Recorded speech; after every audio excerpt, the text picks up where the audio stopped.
Oliver traced the outline of his shadow on the kitchen floor with his toe. 10 years old today. A proper double-digit age, he thought. He'd wished for a puppy, a robot, maybe even a lifetime supply of chocolate, but a talking shadow? That was unexpected. It had started subtly. A little giggle when he tripped, a muttered ouch when he bumped his shin. He dismissed it as his imagination at first. But then, clear as a bell, his shadow had said, "Those socks don't match." Oliver glanced down at his feet. Indeed, one sock was striped, the other polka dot. He'd been rushing to get ready for school. You can talk," he'd whispered, feeling a ridiculous grin spread across his face. "Of course I can talk," the shadow replied, its voice a low, rustling sound, like leaves in the wind. "I'm Shadow, by the way. And honestly, the fashion choices. It's a disaster." Now, a week later, Shade was a constant companion, offering witty remarks, pointing out embarrassing moments, and generally making Oliver's life a whole lot more interesting. Oliver quickly discovered he wasn't the only one. The shadows of other people could talk too. It was a world buzzing with hidden conversations. Walking down the street was like eavesdropping on a secret society. Mrs. Gable's shadow worried constantly about her prize-winning roses. Old Mr. Henderson's shadow secretly loved polka music.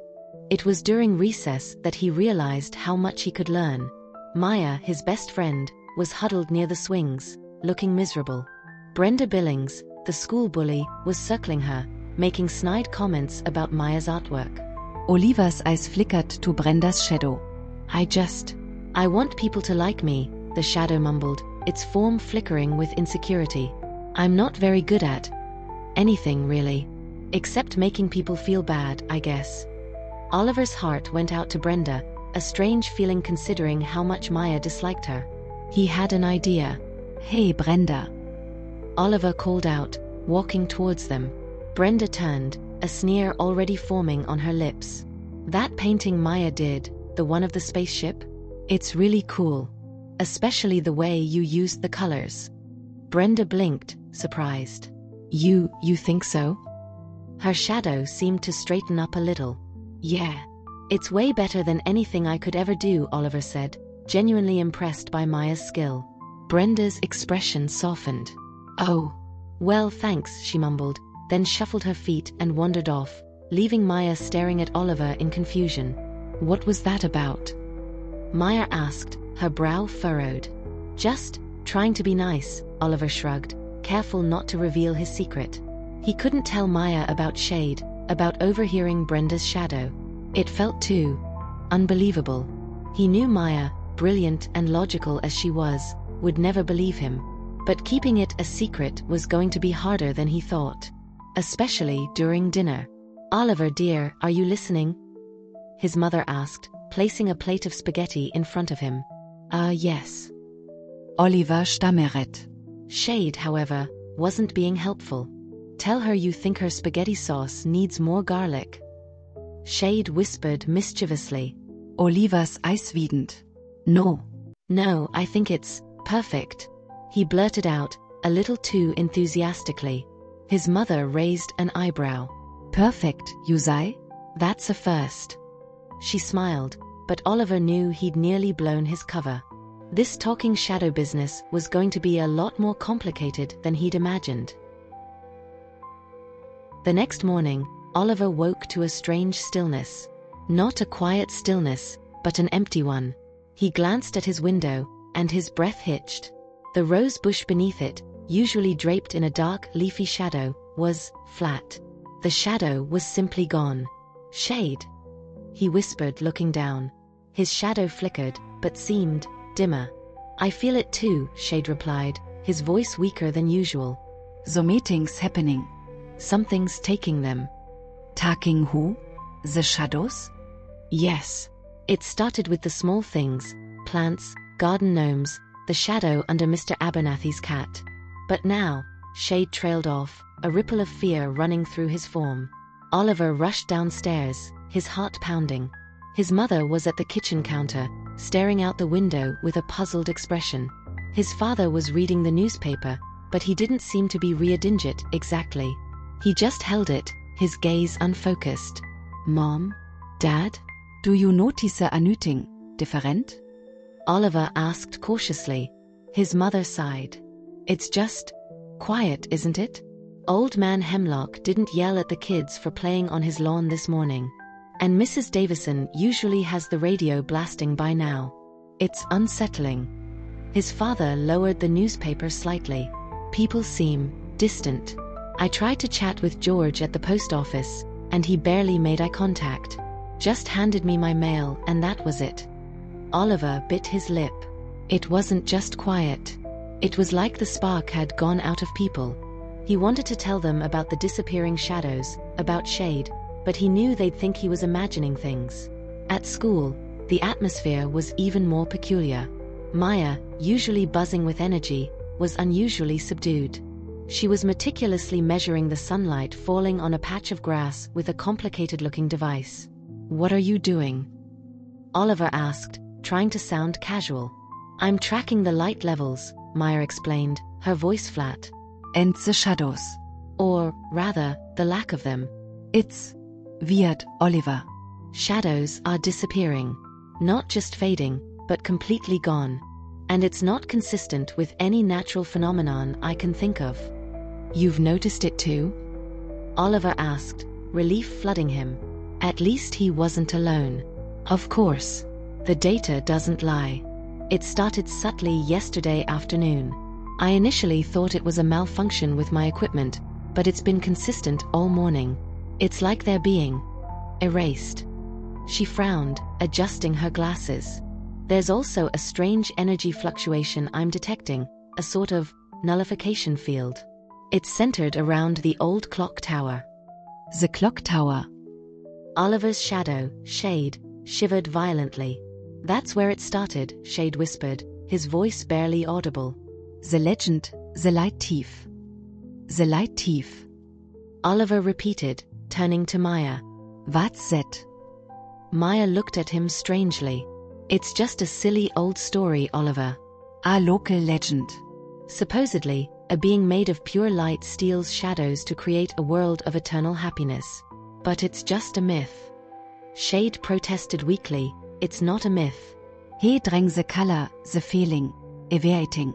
He wants a world without darkness, but darkness isn't something to be feared, it is needed. It gives the light meaning. Oliver ignored Shade, knowing Maya couldn't hear him. But if shadows are disappearing, and there's an energy fluctuation near the clock tower, he trailed off, a chilling realization dawning on him. That evening, Oliver pressed Shade for more information. Tell me about the light thief.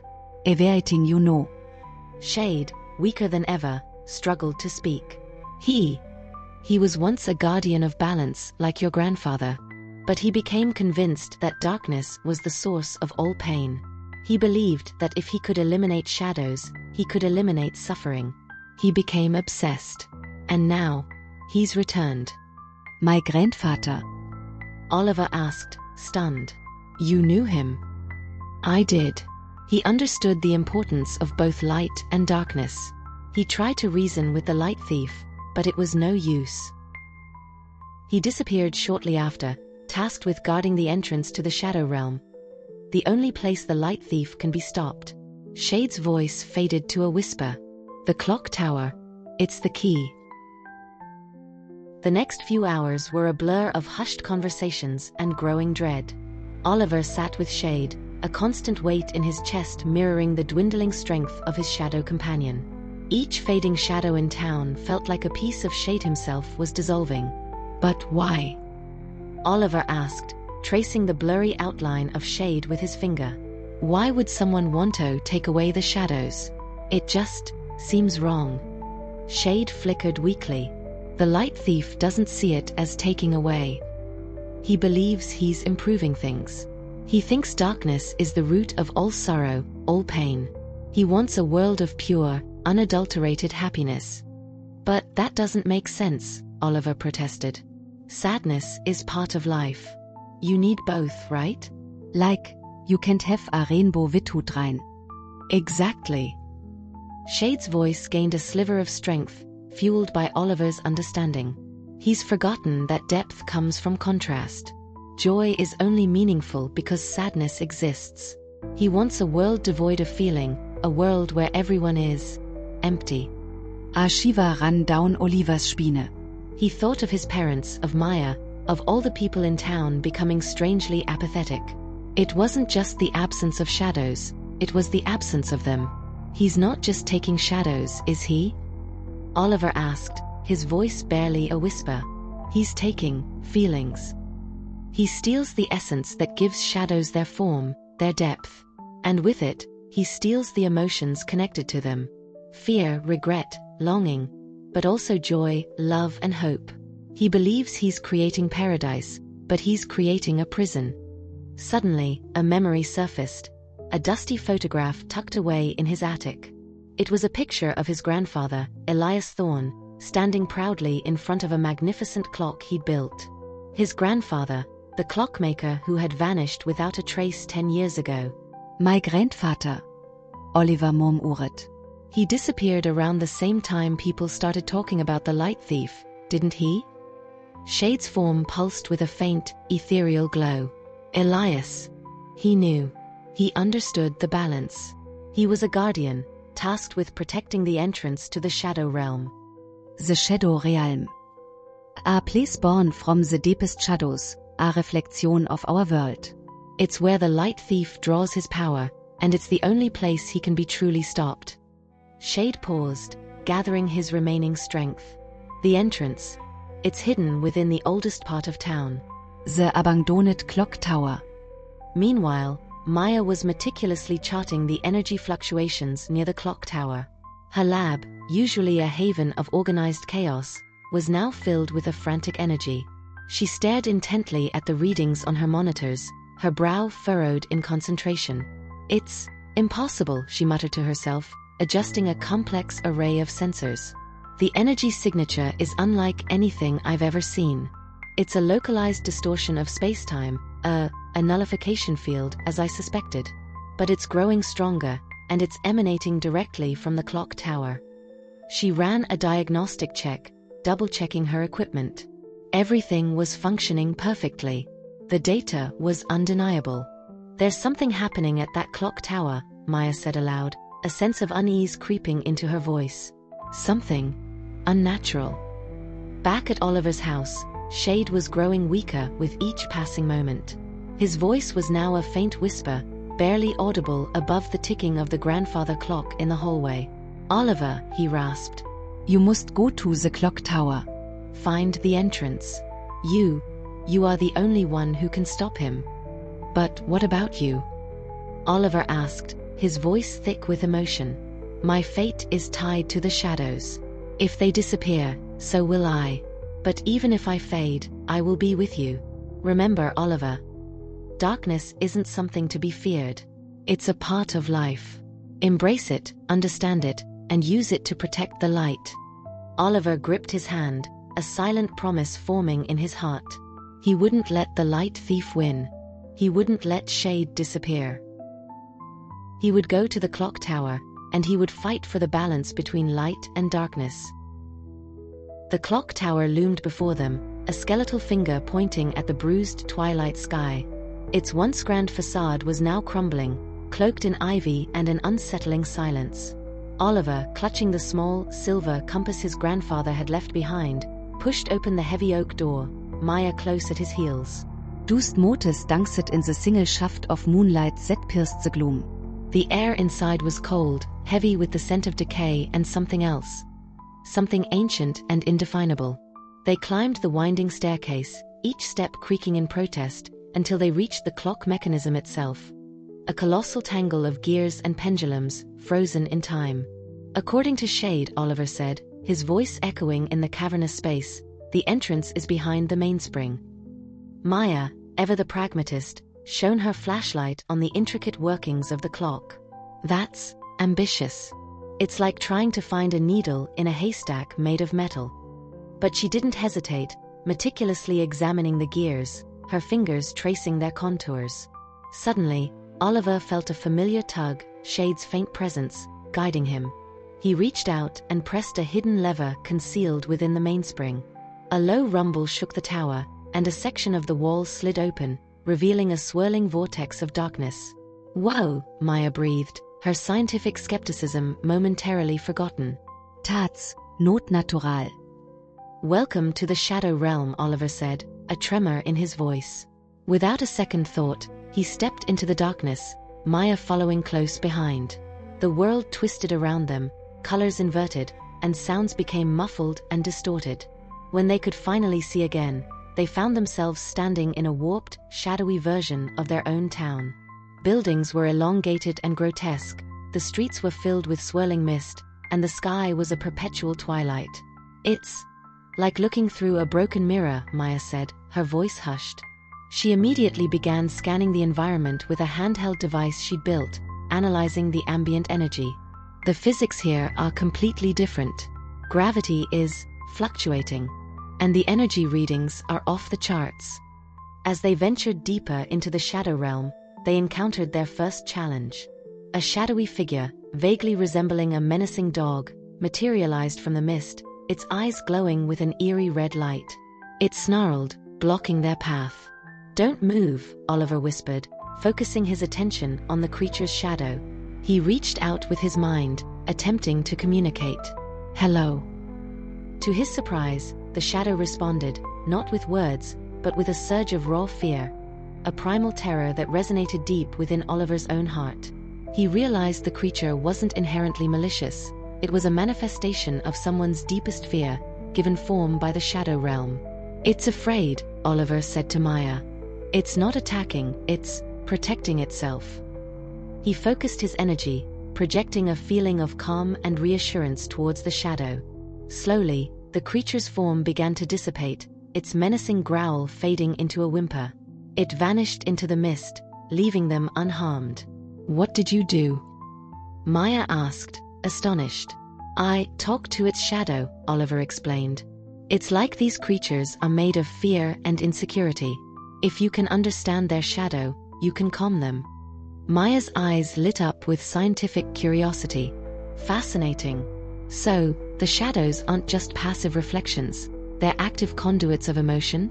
We could potentially map the emotional landscape of this realm by analyzing their shadows."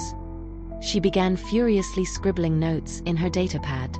Further ahead, they reached a crossroads, several shadowy paths leading in different directions. A riddle was etched into a crumbling stone pillar. To find the path, speak to the past, where time stands still and shadows are cast. Oliver immediately turned to the shadows surrounding the pillar. He closed his eyes, focusing his mind, and reached out to the echoes of the past lingering within them. He sensed fragments of memories, children playing, lovers whispering, a clockmaker meticulously crafting his masterpieces. "The clockmaker!" he exclaimed. My grandfather. "His shadow. It's showing me a path. The one leading north, towards the highest point in the realm." Maya, impressed by Oliver's growing control over his ability, nodded. Alright, let's trust your grandfather's shadow. "It seems we have a lot to learn about this place, and a lot to uncover." As they walked, Maya continued to analyze the Shadow Realm's environment, discovering that certain frequencies of light could disrupt the shadows, creating temporary pathways or revealing hidden objects. She adapted her device to emit these frequencies, effectively manipulating the environment to their advantage. "It's like the shadows are governed by a complex set of rules," Maya explained, adjusting the settings on her device. "Rules we can learn to exploit. This isn't just magic, Oliver, it's applied shadow physics."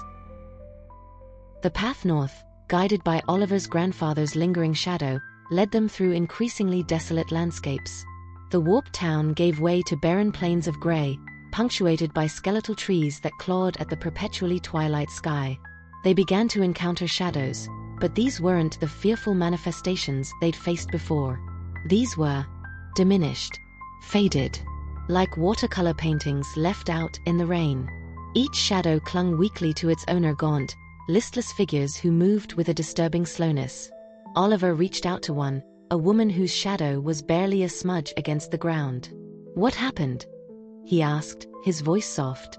The woman looked at him with vacant eyes. "He took it," she whispered, her voice devoid of emotion. "The light. He took our light." said it was for the best. To end the pain. The light thief, Maya murmuret, her datapat viring es shes gense woman's weakened shadow. The energy signature is almost non-existent. It's like he's siphoning their life force. As they continued, the shadows became more and more depleted, their stories echoing a similar refrain. The promise of a pain-free existence, the allure of perfect happiness, and the gradual erosion of everything that made them. In the distance, a blinding light began to pierce the gloom. It wasn't a warm, inviting light, but a harsh, sterile radiance that seemed to suck the color from the surrounding world. The light thief's fortress. We need a plan, Maya said, her voice tight with determination. A strategik aproach. We analyze the fortress's energy field, identify weaknesses, formulate a plan of attack. Oliver frowned. Attack? I don't think that's going to work. The woman. She said he wants to help. He thinks darkness causes pain. Maybe we can reason with him. Risong vis someone vos stealing people's shadows. Maya scoffed. Oliver, this isn't some misunderstanding. He's actively harming people. We need to disable his operation, neutralize the threat, and restore the stolen shadows. But what if he's right about the pain? Oliver countered. What if darkness is the problem? Maybe we can find a way to help him understand that it's also important, that it gives light meaning. You're being naive. Maya snapped, her frustration rising. This is science, Oliver, not a philosophical debate. We need to be logical, pragmatic. And you're being cold. Oliver retorted, his own anger flaring. You're treating people like data points. Don't you see? He's not a villain, he's misguided. A tense silence fell between them. The argument hung in the air, a dark cloud threatening to eclipse their friendship. Suddenly, a voice, ancient and resonant, broke through the silence.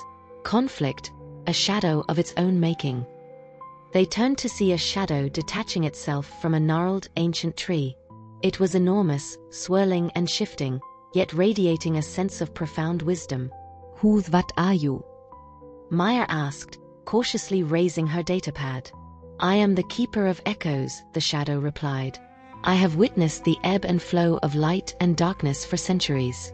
I have seen countless light thieves rise and fall, each believing they held the key to a better world.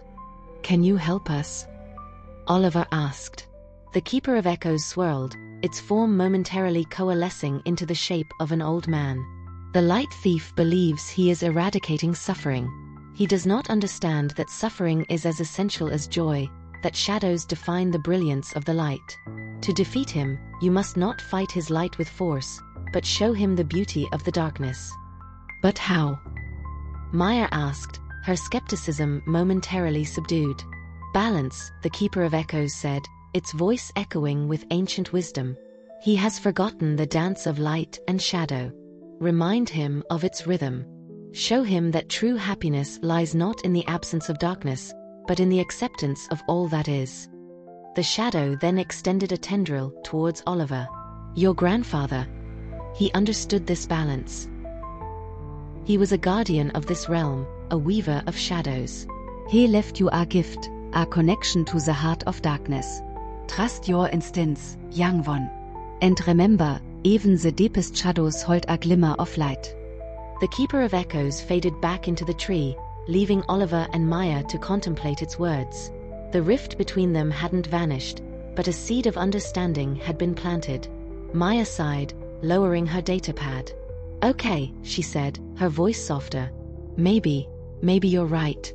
Maybe we need a different approach. But we still need a plan. Oliver nodded, a renewed sense of purpose filling him. He knew the path to the Light Thief's fortress wouldn't be easy, but with Maya by his side, and the wisdom of the Keeper of Echoes guiding them, he felt a flicker of hope in the encroaching darkness. The fortress loomed before them, a structure of pure, incandescent light that felt strangely cold. It pulsed with energy, a beacon in the shadow realm that threatened to overwhelm their senses. As they approached, Oliver felt Shade, his shadow, tremble beside him. He's strong, Shade whispered, his voice barely audible. Stronger than I imagined. Conserving what little energy I have to protect you, Oliver. Be careful. Oliver squeezed his eyes shut, focusing on Shade's weakening presence. We will, Shade. We'll be careful. Maya, ever the scientist, activated a device she'd been working on since entering the Shadow Realm, a luminance modulator she called it. It resembled a handheld lantern, but instead of emitting light, it manipulated it, creating controlled areas of shadow. The energy readings are off the charts, she said, her voice laced with a mixture of excitement and apprehension. He's not just emitting light, he's actively suppressing darkness. It's unnatural. They entered the fortress, and the light intensified, pressing in on them like a physical force. In the center of a vast, circular chamber, stood a figure composed entirely of light. It wasn't a comforting warmth, but a blinding, sterile radiance. As they drew closer, the form resolved itself into a humanoid shape, though it lacked any discernible features. No eyes, no mouth, just pure, unadulterated light.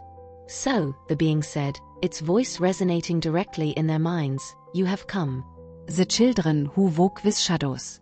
I had hoped you would understand, but it seems I was mistaken. Understand what? Oliver asked, his voice surprisingly steady. That darkness is the root of all suffering, the source of all pain. I am here to liberate this world, to bathe it in eternal light, to erase the shadows that torment existence. But shadows aren't torment, Maya countered, stepping forward and activating her luminance modulator. A small pocket of darkness bloomed around her, a stark contrast to the overwhelming light. They give depth, they give perspective. Without shadows, there is no contrast, no beauty, no meaning. The light thief seemed unfazed. Sentimentality. Illusions. You cling to these concepts because you fear the unknown. But I offer a world free of fear, free of pain, free of sorrow. A world without feeling isn't a world worth living in. Oliver exclaimed, stepping in front of Maya. Sadness, anger, even fear. They're all part of being alive. They make the good times even better. The light thief's form flickered, as if disturbed by their words. You do not understand. I have seen the horrors that darkness breeds. I have witnessed the destruction, the despair. I will not allow it to continue. Suddenly, a searing pain shot through Oliver's side. He cried out, stumbling backward. The light thief had lashed out, not with a physical blow, but with a wave of pure energy.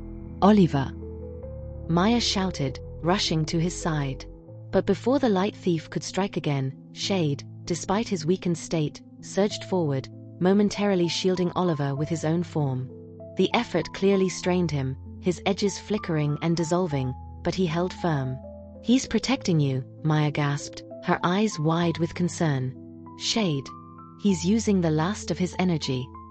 Enough.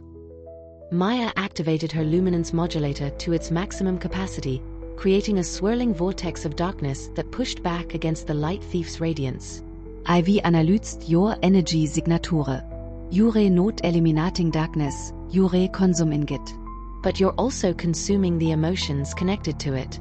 You're not creating peace, you're creating apathy. She aimed the modulator at a nearby wall, projecting a series of images, scenes of joy, sorrow, love, and loss. Shadows danced across the wall, revealing the depth and complexity of human experience. Look, she cried. This is what you're talking about. These aren't just negative emotions. They're what make us human. They drive us to create, to connect, to live. The light thief remained motionless, its form flickering erratically. For the first time, Oliver sensed a flicker of doubt, a crack in its unwavering conviction. He realized this wasn't a battle of power, but a battle of understanding. He needed to reach the being beneath the light, to show it the beauty of the shadows. Oliver, ignoring the throbbing pain in his side, stepped forward, Maya close behind. He focused on the light thief, trying to project not defiance, but understanding. You've seen so much pain, haven't you? He said softly, his voice echoing in the vast chamber. You wanted to take that away, to protect everyone. But you can't just erase the bad parts of life. They help us appreciate the good ones. The light thief's form pulsed, the intensity of its radiance lessening slightly. But suffering, It's senseless. Cruel. Why must it exist? Because without sadness, how would we know joy? Oliver countered. Without fear, how would we understand courage? Shadows aren't the opposite of light, they define it. They give it shape, give it meaning. He paused, remembering his conversations with Shade, the silly secrets and the deeper truths. My shadow. Shade. He's taught me that shadows hold more than just darkness. They hold memories, feelings, even honesty. People hide things in the light, but their shadows often tell the truth. Maya chimed in, adjusting her luminance modulator to project a gentler, more nuanced interplay of light and shadow. Look around you, she said, gesturing to the images still dancing on the wall. These aren't just random emotions. They're what connect us. Empathy comes from understanding another's pain, from recognizing the shadows within ourselves and others. You can't have one without the other. The light thief remained silent for a long moment, its form flickering like a dying ember. Then, slowly, a change began to occur. The blinding radiance softened, revealing subtle shades and contours within the light. It was as if the being was remembering. I thought I was doing the right thing, it whispered, its voice now tinged with a profound sadness. I saw so much darkness, so much despair. I believed I could create a better world. You can, Oliver said, reaching out a hand, though he knew he couldn't touch the being. But not by erasing the shadows. By learning to live with them, to understand them, to help others navigate through them. A wave of energy emanated from the light thief, but this time, it wasn't a searing blast. It was a gentle pulse, a release. Oliver felt a warmth spread through his body, easing the pain in his side. He looked down and saw Shade, his shadow, slowly regaining its solidity, the flickering edges becoming defined once more. It's working, Maya breathed, her eyes shining with relief. He's releasing the stolen shadows. And it was true.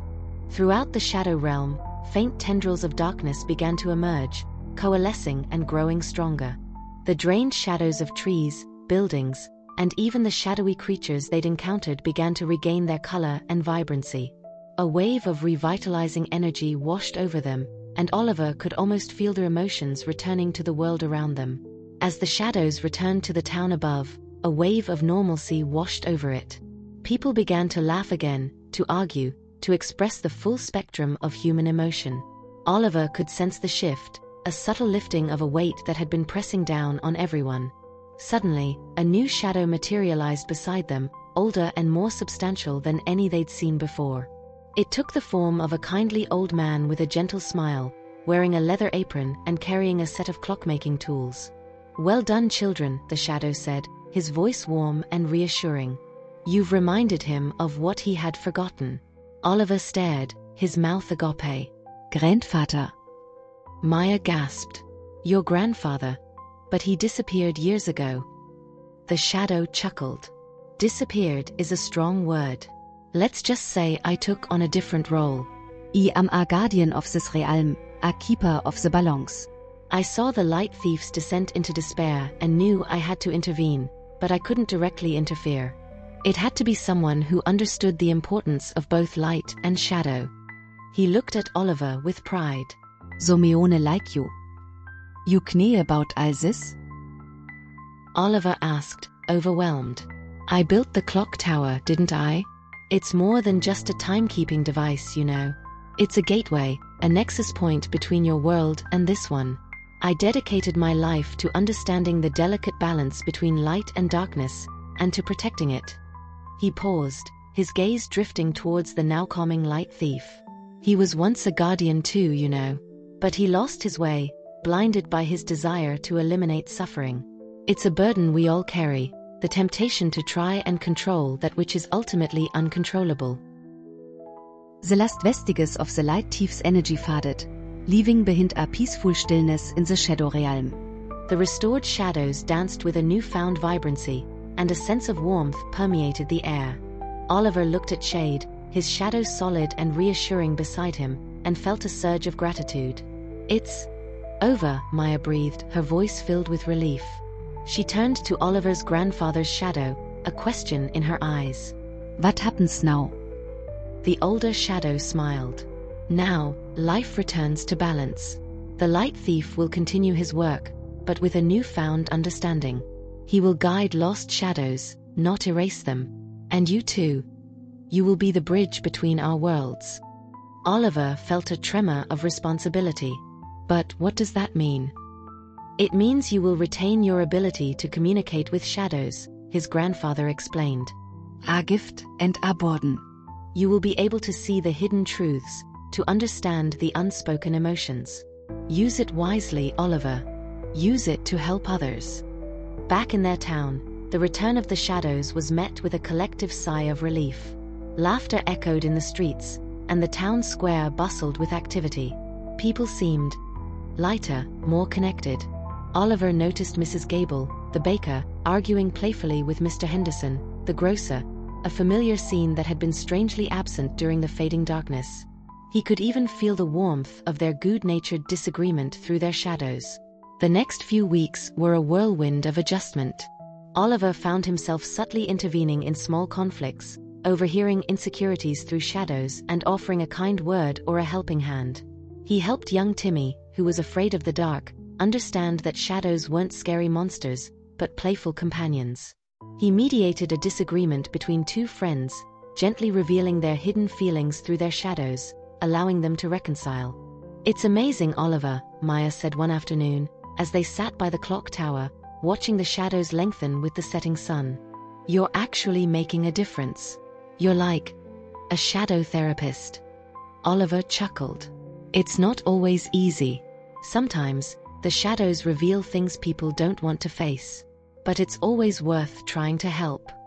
Maya, meanwhile, had immersed herself in studying the shadow realm. She converted the clock tower's upper room into a makeshift laboratory, filled with wires, sensors, and strange devices. "I'm trying to understand the physics of it all," she explained, pointing to a complex diagram covered in equations. "The energy fluctuations, the way shadows interact with light. It's all incredibly complex, but I think I'm starting to see a pattern. The shadow realm isn't just some magical place. It's governed by its own set of rules, its own laws of nature." "Do you think you can build another gateway?" Oliver asked, curious. Maya shrugged, a determined glint in her eyes. "Maybe. It's a long shot, but if I can understand the principles behind the clock tower's mechanism, I might be able to replicate it.